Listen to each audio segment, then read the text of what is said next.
there is nothing wrong with your television set. In the fall of 1963, The Outer Limits was one of the most popular and scariest shows on television. It was a science fiction horror anthology that featured a monster of the week in graphic detail.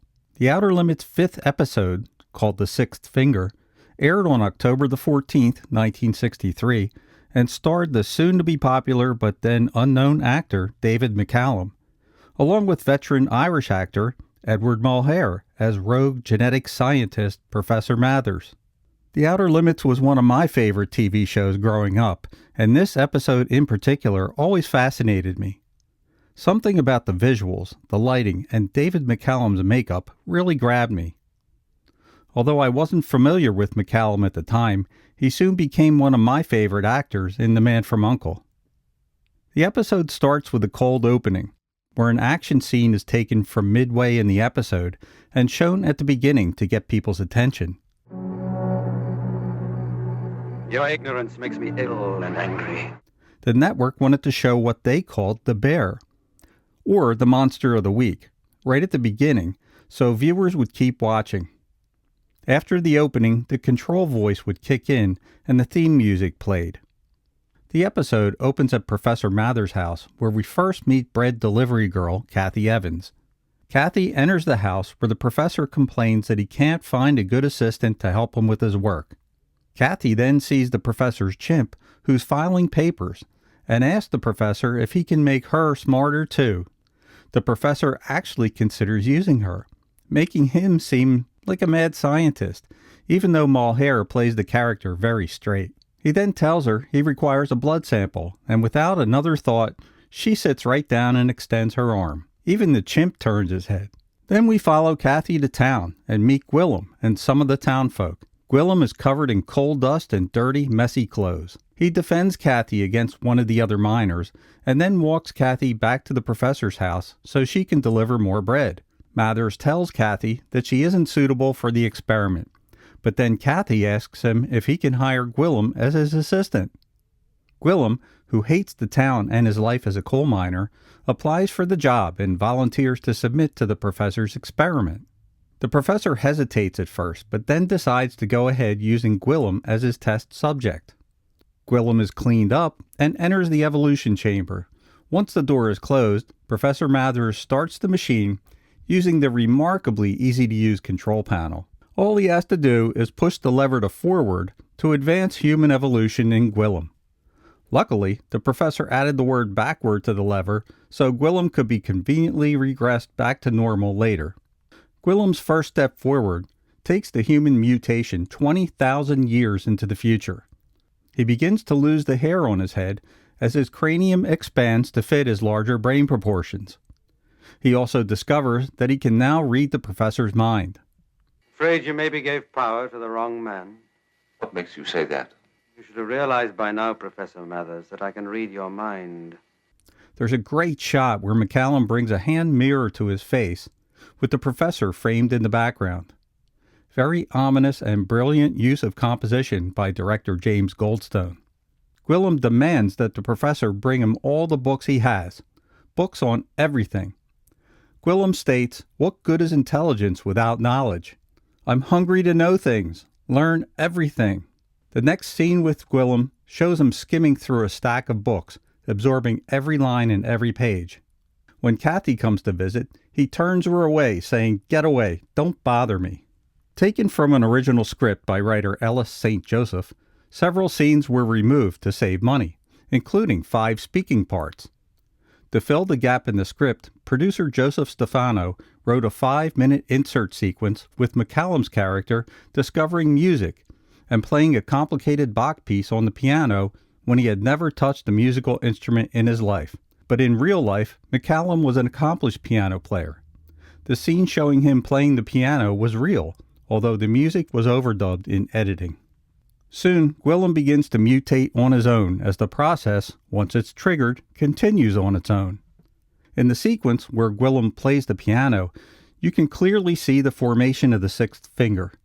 Here he gets very philosophical, saying that man produces little that is lasting, truly lasting. The professor wakes up as Gwillem opens the door and stands in silhouette, saying he's finished reading all the books and needs more to read. Gwillem then turns on the light, and you can see that his head has visibly grown larger, and he now has a fully developed sixth finger on his hand. Now advanced in evolution by 1 million years, Gwillem has fully developed mind-reading capabilities and the ability to move objects. We must stop this self-generating process before it's too late. We must return to the chamber immediately and set the dial backward somewhere nearer to man. Would you be willing to go back to an ape, Professor? When the housekeeper, Mrs. Ives, comes to deliver more books to Gwillem, she sets them down outside the door and then hides to watch him from down the hall. When he comes out for the books, she looks on in horror, and when he begs her to stop, he instead stops her heart, killing her instantly. So it was in her mind to run to the village and arouse its inhabitants. They would come with their primitive weapons to obliterate me. You feel no remorse. Or would it bring her back?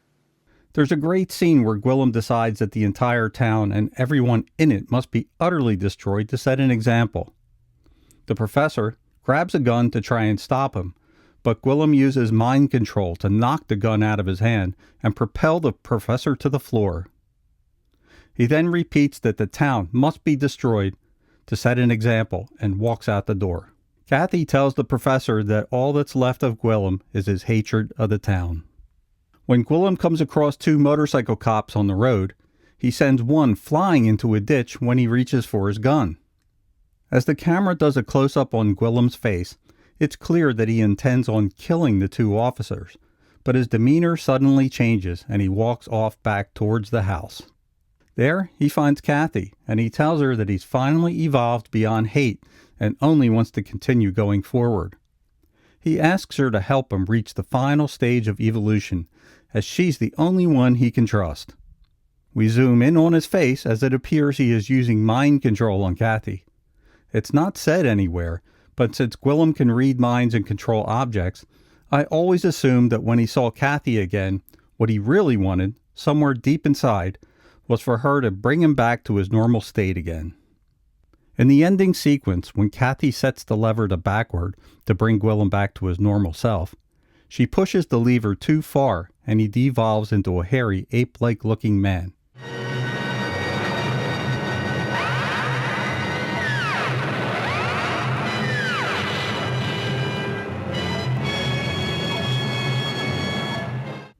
In the original script, writer Ellis St. Joseph wanted Gwillem to devolve through all stages of evolution into the protoplasmic form of a jellyfish.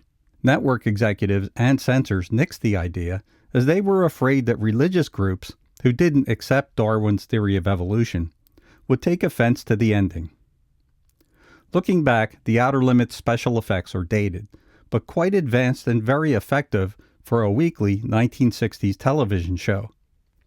Most episodes are still watchable as the stories themselves are solid, and the acting was exceptional. It had a very loyal following, especially in the first season, and was different than anything else on television. Interestingly, there are several Star Trek connections in this episode. The method of making pointed ears for Spock in Star Trek each week was taken from this episode of The Outer Limits, and the man in the chimp suit was Janos Prohaska, who also was in the Horta suit in Star Trek's Devil in the Dark. What did you think of this episode? Was it one of your favorites too? If not, let me know your favorite episodes in the comments below. And as always, this is Rich from Rerun Zone, signing off. We now return control of your television set to you until next week at this same time, when the control voice will take you to the Outer Limits.